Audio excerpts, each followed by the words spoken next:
Hey, you're about to watch a sick interview coming up with a guest that I've brought on, and I'm just going to kind of let them do their thing. So I hope you can enjoy this. Just grab a notebook. Make sure you grab a notebook and a pen so that you can take notes. I'm not the one sharing stuff here. This is them. So let them do their business with you and coach you into something relating to marketing and teach you something new.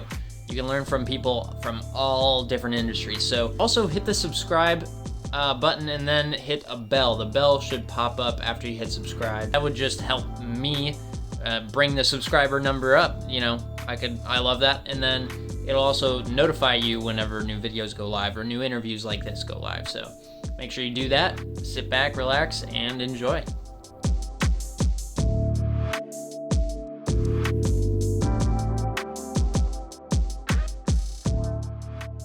All right, welcome, Sean. How are you? I'm good, Solomon. How are you? Good. Yeah, it's been a whirlwind. My baby's due in a month, so I have my first kid. Yeah. Oh my gosh, you got your hands full. Yeah, it's coming up. Exciting time. Yeah. We'll see how it goes, but anytime, I guess. So, let's get to know you, though. So, can you explain what you do in a general sense? Sure, I'll try my best. I'm a business guy that helps run an online shoe brand called KURU Footwear. My role is president and integrator. We use this kind of operating system called the entrepreneurial operating system. And so in EOS, the integrator kind of runs the day-to-day and is a partner with the visionary. They view this, that it's best to kind of typically run a business via this kind of two-headed monster approach. You know, usually the skill sets that lend you to one are not always present in the same person to be able to do both jobs. Depending on the size of the business, it's typical for someone, you know, the founder typically to fill both seats, but eventually as you kind of grow and you can afford to do it, they advocate for taking that kind of dual approach where the integrator is kind of running the day-to-day and dealing with people and process, while the visionary is more like long-term thinking and big ideas and big relationships and things of that nature, kind of culture. All that sits in his seat, and I kind of get nitty-gritty about process and, you know, working with HR to make sure our onboarding process is nailed and kind of what are we really focused on from a growth perspective. Okay, cool. And can you explain the business just quick too? Yeah, so KURU is a direct-to-consumer shoe brand that build some technology into all the shoes that we make. So with the category that I like to think of us as living as stylish shoes for foot pain, trying to make orthopedic shoes sexy again, I guess would be another way to think about it. Usually I think of kind of the Venn diagram of, typically orthopedic shoes aren't very good looking, and typically really good looking shoes kind of tend to create great foot pain rather than soft foot pain. We like to think of ourselves as living in that space where those two things overlap. Okay. Cool. And you're the integrator. So what does that look like more on a day-to-day basis?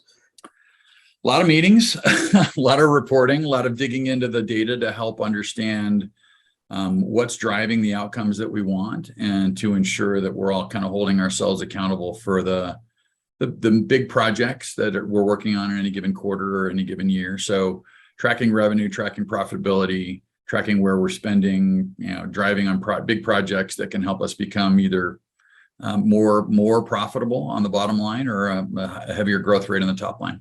Okay. Yeah. So you said we were talking a little bit before we started hitting record, but you've only been in it for 3 years. What were you doing before? My career is crazy and varied. So I've done a little bit of e-commerce back at Sears. I was recruited out here to Salt Lake about 7 years ago to lead a pretty large digital and kind of a hybrid agency model. Had about 150 people on my team there. That company was called ClearLink. So they partnered with home services companies and built websites that looked and felt like those brands, and then drove you to the call center that they own to sign you up for those services and then cross-sell you into other services. So stuff like, think of like home internet, phone, TV, home security, all those that are kind of high recurring revenue businesses on a subscription model. So it's pretty valuable for those companies to pay other companies to either do lead gen for them or actually kind of act as a vendor in a and a partner and sign, an authorized reseller sort of, and sign customers up, consumers up for those services. So I was with that group for almost 3 years as well. Been all over the board, but I've got a weird background. I have an acting degree and a law degree, and spent the first 15 years in direct sales, knocking on doors and calling on lawyers across the country in the United States here. So very cool. One question that I was curious about, does KURU have stores or is it just e-com? E-com only today. I think we're of the opinion that at some point we will have stores that will own and operate. It's just a bit of a question about timing and when and where, what's the right time frame for us. There's some building blocks we're putting in place that we view as kind of preconditions to moving into that direction, but it's definitely on our roadmap. Okay. And are you guys selling on Amazon, or is it all traffic going straight to your site? Yeah, we're anti-Amazon. We're big bears, I guess, when it comes to Amazon. It's even though there's probably branded search volume there and we could grow the business, we've made the decision that it's just not in our best interest to be there. So everything goes through our website today, and the big project right now is we're in the process of migrating from Magento to Shopify Plus. So about 6 weeks from yesterday, we're hopeful, knock on wood, if all goes well, we're in our own little kind of final stretch. Your final stretch is a lot more important than ours. But scheduled to launch in early September on Shopify, and we're super excited about it. Okay. And how do you guys get most of your traffic? What's your main customer journey look like? The bulk of really varied. I'd say more than most direct-to-consumer brands I know, our traffic mix is really highly varied. We lean much more on Google and Microsoft in terms of like search and shopping than we do on social today, but we're pushing to try and grow that channel. Affiliate is a really big part for us. We get a good deal of referral traffic from publishers that write up listicles and are not part of our affiliate program, just kind of send us free traffic because they discovered us along the way. Very heavy in organic search. If you think about the jobs that we solve for our customers, or the problems that we solve, there's a lot of keyword volume around, shoes for plantar fasciitis, or I just need comfortable shoes with arch support, or I need whatever. They're looking for something that's not a normal big brand shoe, because the big brand shoe is what they've lived with up until now. So that keyword volume from an organic search perspective drives a good bit of a mix as well. And then obviously email and SMS, to our existing customers is really a really significant and material portion of our traffic as well. Good. Yeah, I'm an email guy, so I know how valuable that is. I was going to ask this later, but I think it fits right in. So you said a lot of organic traffic and keyword. So what does your market look like? I would assume that it's a pretty niche market where it's very specific people who are looking for your type of product that you guys sell. But I could be wrong. So what would you guys claim to work in a saturated or unsaturated market? And that could be a different question too. Yeah, no, it's a really good question. I don't think we've developed the formal answer to. I think the statistics that we've looked at historically are that 10% of Americans over their lifetime will develop plantar fasciitis alone. So that's just one type of foot pain. You think of others that have diabetes and develop foot pain from that, or have arthritis, rheumatoid arthritis, they develop foot pain associated with that. So there's a whole kind of broad spectrum of different types of foot pain. And the ironic part about our brand is we didn't invent the technology that we invented to try and solve for foot pain. It just happens that we got that feedback from customers along the way, and we leaned into it. So we kind of discovered the market as we went. Our CEO was trying to just invent a better shoe, frankly, like why if I buy a $100 pair of shoes, do I have to buy an $80 pair of aftermarket inserts to make them work for me, right? And so his initial thesis was, why not just engineer those shapes and those materials directly into the shoe? Wouldn't that be better from a customer perspective? Probably do it cheaper, better, faster, stronger. And when he launched the business back in 2008, he started hearing from customers like, oh my gosh, I've been dealing with this foot pain for so long, and I bought this pair of KURUs and it just went away. And so it just turns out that we kind of stumbled into that market. So we think the market is pretty large. I think it's fair to say, and we're never going to compete with Nike, probably, but I don't think when Crocs first started, they didn't think they would be as big as they are either, right? Sometimes markets develop underneath you and around the brand. And so, we're doing everything we can to try and make that happen. But in terms of the real jobs to be done that our customers hire us to do, even that we think is pretty large. Okay. So, I got something in my eye. Weird. I was going to ask this as the last question, but I think it fits right in here. So if someone wanted to dominate a small niche like you guys are in, but should they be worried about not getting enough traffic, or is it something that you are targeting people who, like, let's go keywords. Are you trying to compete at all with certain keywords that Nike might be trying to target as well to try to get that type of traffic? Or are you in your own niche trying to compete with the other people who are targeting for the types of things that you're offering? Yeah, I think I'll give you two different answers. I think when we ask our customers who else you considered before buying KURU, we definitely get some of the bigger brands, right? So you'll get a Nike, you'll get an Adidas, you get a lot of New Balance. New Balance kind of came up through that comfort story market. Skechers, got completely started just talking about comfort. That was their kind of initial brand positioning. Still lean into it very heavily, right? If you think about the TV ads that they do with all the celebrities and things. So from that perspective, I'd say our customers when they're looking at who we compete with, they would definitely place us in that space. The keywords those companies care about are probably different keywords. There's like a sliver, right? I mean, it's comfortable shoes for walking. Every brand wants to, and so really comfortable shoes for walking is an example of a keyword that has multiple meanings depending on who's asking it, right? Like, it could be someone who's just looking for comfortable shoes for walking that doesn't really have genuine foot pain that we could help with. We still want to grab that sale if we can, but if they're, and the other thing that we think of all the time is that how our technology can help prevent foot pain down the line. So that's a difficult thing to kind of sell into, right? Is, hey, you're perfectly healthy now, but this chunk of this nature's cushioning that sits under your heel bone, it might degrade over time, and you're better off to protect it and be careful with it. That's a little bit harder thing to communicate in a landing page or a keyword oriented kind of headline from a paid search ad. So I think it really is to any small brand's benefit to tightly define the category that they're living in and try to create, when possible, a new category. I'm one of those believers that the category is kind of everything, and even if you didn't create it, if you can pretend that you did, eventually, if you do that right, the customer base thinks of you as having invented that category. Think of someone like a Traeger, or I'm pretty confident Traeger didn't actually invent the pellet grill, but if you ask the average consumer in America, hey, name me a pellet grill company, they would name Traeger. Like, they're just that good at marketing, right? And the product that they built is incredible and world class, and the community they built around it is amazing. I've never talked to a Traeger owner who doesn't like the brand and doesn't like the product. It just doesn't exist, So if you're doing everything right and firing on all cylinders in that way, I think there's a way to act as if you did create the category and just kind of have that association built in the public's mind. That's great. Love that.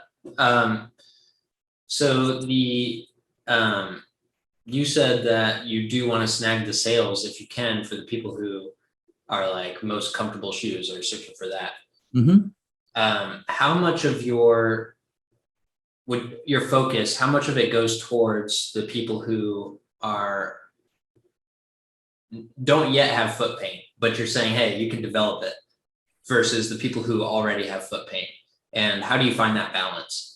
Yeah, I would say it's not nearly as much as we'd like it to be, and it's a lot easier and therefore cheaper for us to sell to people that have the genuine foot pain, right? That word of mouth engine happens of happy customers that refer friends and family.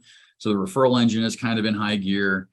I think we're still searching for ways to tell that story. I mean, there's definitely some smaller percentage, but it's probably 10%, maybe less, of our customer base that's really, really healthy. The other thing is that there's a fair amount of our customers who bought us to solve a problem. We solved that problem, and they just became like fanatically brand loyal. And so their attitude is, I'm never wearing anything else because I remember what that pain was like, right? And so they will buy almost one of anything that we provide them. I just shared a review. We kind of relaunched our kind of highest performance shoe called the Flux, which has a knit upper and this super awesome foam that kind of really gives you a lot of rebound and a lot of comfort. We launched it with a bunch of new kind of really awesome colors. And one of the first reviews that came through was a customer's like, this is my 6th pair of KURUs. We get that all the time. We get stuff like that all the time, and general reviews that are like, you changed my life. I will, if you made this type of shoe, I would buy it. If you made that type of shoe, I would buy it. We get all kind of very kind of niche requests. Lots of people want golf shoes, as we talked about before. I'm a golfer. It's pretty niche area. People want like hardcore aggressive hiking boots or steel-toed boots to go to work, or cowboy boots, or something as esoteric as like squash shoes, which came through in the last kind of customer interviews that we did. People want our technology and everything, and obviously we can't do that all at once. And so we're trying to pick our spots while also modernizing the line and just making it really cool and hip and building out our capabilities in terms of like a design shop, right? So it's been really fun to watch the team get built and really the line get refreshed. I mean, the line where we are now is nothing like it was 3 years ago when I came here. It's not because of me, it's just because we hired great people in that product team. So that's been a lot of fun to kind of run alongside with and see happen over the last 3 years.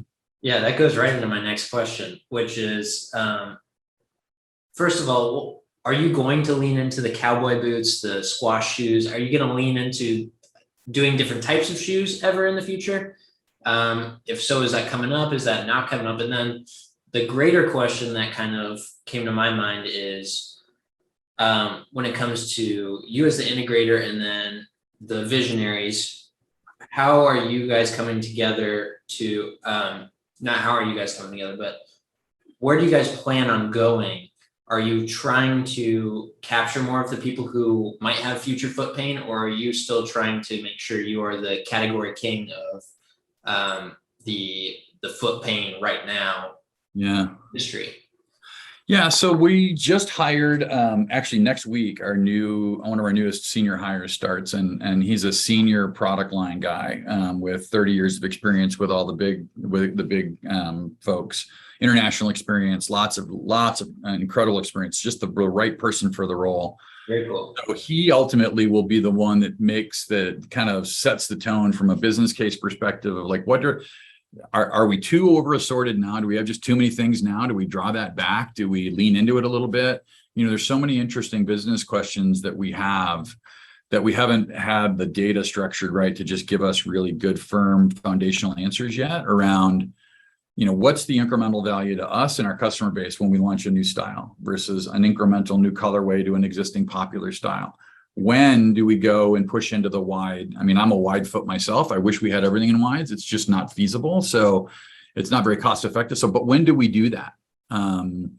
And usually when we launch a new shoe, we launch it in a slightly smaller size range. So we call that the extreme sizes. You go down a couple of sizes and up a couple of sizes to kind of capture the distribution curve, right? Most Americans are in this kind of meaty middle of like, so we leave the wings for a next phase to try and make sure that it's going to be popular enough to go and push into those extreme sizes.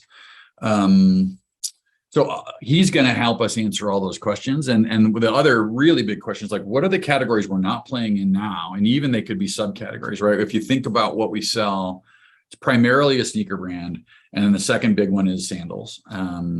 Sandals are huge, but they're also very seasonal. The counter seasonality to that is boots, right? So there's a couple of different women's kind of semi-fashion boots, and there's some hiking boots that we have. So those things kind of run in opposite directions of one another in terms of when they're popular. And so we're constantly trying to manage inventory. So we're almost out of sandals when winter comes, and we carry maybe one color throughout the winter so that folks in Arizona or Florida are like, I need some sandals, like we can serve that need, right? And the same thing for the boots is we're ramping up boot season here now as we start to get into like September and October. That's when boot season begins and kind of falls off come February, right when sandal season's getting to pick up. But even inside of sneakers, if you think about Nike or think about Adidas or Asics or whatever, there's 150 different, styles in about 5 subcategories, right? There's the trail running shoe. We've got one of those coming in the spring that's a little more rugged, a little bit more kind of heavy duty. It's got a little more aggressive pattern on the outsole that will. It's not really a running shoe. It's more like a light duty hiking shoe. It's my my preferred mode of like weekending, just kind of working around the yard and running errands over at Costco and whatever I need to do as a suburban dad. Like I love those things. They're stable, they're broad, they're kind of slightly more manly than some of the other stuff we have, right? And finding out and with our customers what they're using the shoes for is really important to us. So we're constantly looking at our top sellers today and saying, what are you using that for? And is that really the right shoe for that? Or can we make a better shoe for that specific use case for you? So we're continually, it seems like constantly asking for feedback from our customers. That's a thing we take very seriously to try and make sure that we're looking at it and saying, what are the jobs that you're hiring that shoe to do for you? And is that really the right shoe or not? And if not, maybe that's a kind of a glimmer of a light down a darkened path that we can say, hey, there's another different type of shoe that we should go build because 15% or 20% of our customers that buy this shoe are actually using it for hiking. We didn't build it for hiking. Maybe we can go build a better hiking shoe for them as an example. Yeah. Okay. And that's something I can really tell you guys do very well is get reviews, get feedback. Just going to your site and seeing all the different categories of shoes, and you've written the copy to try to say, okay, this is why you need this shoe, and this is why it would work for you in retail and in the warehouse. Like that was crazy. I love seeing that. The best part is our customers do it for us, right? Like we just pull review content and that really kind of inspires us around, there are definitely jobs, there are careers that people have that puts them on their feet all day and yields much more likelihood of foot pain than my job, right? If I'm going to get foot pain, it's from working around the house or walking around a golf course, probably. I sit in this chair all day, every day for 12 hours a day. I'm not going home with foot pain. I'm going home with other kind of pain, but those types of careers and our customers go see like, oh my gosh, I'm a postal worker. I'm on my feet all day, or I'm a delivery driver, or I'm working retail, or I'm working in a restaurant. And so teachers and nurses, and there's lots of people that are on their feet a good portion of the day. And that just leads to a greater likelihood that they're coming home at the end of the day going, gosh, I wish I had a better solution for this specific problem. And we like to step in and try and offer that solution. Yeah. The challenging question though is LTV. So what, and this is like, you can only put so much focus on one thing at a time, right? So LTV is hard, especially if it's shoes, I would assume. So are there any type of like complementary products that you offer, or is it more that you're just trying to buy the next pair that they end up buying in a year or so from? Yeah, we've been having this debate internally quite a bit. It's not been like top of mind because we have so much going on. And I can imagine that, like, LTV is like, especially in shoes, you want to focus on getting that next customer. Yeah, we've launched 5 new styles this year alone, as an example. So like, there's a lot of work going on inside of our product team. The question and kind of debate, we do offer some light duty compression socks that we have engineered to try and assist with that same type of foot pain. In fact, we have a new version of that launching any minute. So we're just waiting on the full shipment. We got like a test sample of, I don't know, 50 or 100 pair of every size or whatever it was, but the full shipment will come in and we'll launch Spark 2.0. Spark is the name of our compression sock. The really interesting question is, there are a couple parts of our technology that work together. And so there's the part that is sometimes visible in the shoe, but a lot of times not, because we build it directly into the shoe in the midsole. And so like that's one of the major components of it. Another component is the shoe insert or the sock liner. We've engineered a very special version of that. It's dual density. That's some of the foam is a little softer than the other foam, and it provides kind of a mix of arch support and for various folks in there across the spectrum of like high arches versus flat feet. And those things conform to your foot over time. So like a big question is, should we offer those as separate for sale? to compete with kind of the insert market.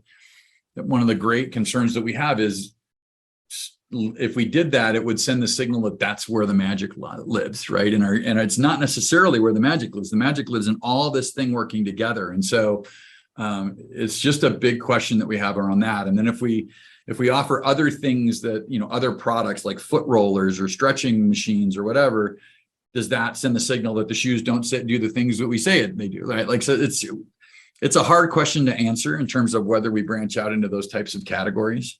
So we've definitely been focused much more on like, how do we build a better shoe than the one we built last year for the specific job that our customer has. I don't think that debate's done either. If and when we go into full retail, we might, it'll be more obvious that you can buy the insert separately or what have you, right? And so we'll offer them up to our customers that buy the shoes there. And so who knows where it'll all take us, but we're definitely focused on serving every need that our customers have in terms of keeping their feet healthy from the ground up and for a long time. Yeah, it sounds like you guys are on a good path, especially hiring someone for product. Like, I think that could help with a lot of that stuff. It's been a really fun journey on that front for sure. Like we've gotten 2 really senior engineers too that are like, they build the shoes, right? This guy's going to plan the line and figure out where we go. We have incredible designers that we work with that help us develop these shoes and design like, oh, we're going to go do this thing for like a new running shoe, for example, or that trail shoe that I mentioned. Like each of those things takes almost a year or longer to go build. And so it's fun to watch the stages of growth as we kind of go and both grow as a business and as the line kind of matures over time. So it's been a lot of fun. That's so good. Thank you for time, Sean. Yeah. So where can people find you? I'm everywhere online. If you search my name, you're going to find me. It's Sean McGinnis, McGinnis. I'm on Twitter. I'm on LinkedIn. I'm on Facebook. Just connect, say hello. Stop by the office in Salt Lake. Sweet. All right. Well, thanks for your time, man. Yeah. Great to talk to you, Solomon. Thanks. Hey, if you like this video, you should like it, subscribe, ring the bell, and then go follow me on Twitter because that's where I'm posting all the announcements about stuff like this. So, yeah, I'll talk to you later. Stay tuned for the next video.